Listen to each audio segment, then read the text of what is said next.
நான் ஸ்டார்ட்னு சொன்ன உடனே இந்த பேப்பரை என்ன பண்ணணும்? சுக்குநூறா கிழிக்கணும். கீழே ஒரு பீஸ் கூட விழக்கூடாது. முதல்ல யார் கிழிக்கிறீங்களோ அவங்களுக்கு தான் பரிசு. நல்ல கைத்தட்டி என்கரேஜ் பண்ணுங்க.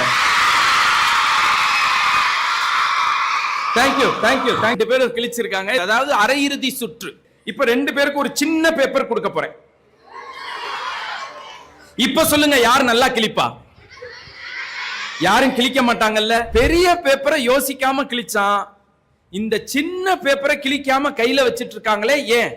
யோக பிரியா சொல்றாங்க, சார் இந்த பேப்பருக்கு மதிப்பு இருக்கு, அதனால நாங்க கிழிக்க மாட்டோம்னு சொன்னாங்க இல்லையா?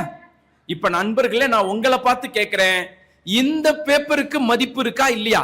2 பேப்பரையும் நீங்க ஒரு பெட்டி கடையில போய் வாங்கணும்னா குறைஞ்சபட்சம் 2 ரூபா கேட்பாங்க. அப்ப இதுக்கு ஒரு மதிப்பு இருக்கா இல்லையா? இதுக்கும் மதிப்பு இருக்கு. இதோட மதிப்பை உணராததுனால என்ன பண்ணிட்டாங்க? கிழிச்சிட்டாங்க. இதோட மதிப்பை உணர்ந்துட்டாங்க, அதனால பத்திரமா வச்சிருக்காங்க. கரெக்டா? எந்த மாணவன் தன் மதிப்பை உணரலையோ அவன் தன்னை கிழிச்சு வீணடிச்சிருவான். எந்த மாணவன் தன் மதிப்பை உணர்ந்திருக்கானோ அவன் தான் மேடையில வந்து ஒரு நாள் நிப்பான். இன்னைக்கே 2 பேர் நின்னுட்டாங்க. நல்ல கைத்தட்டல் கொடுக்கலாமா?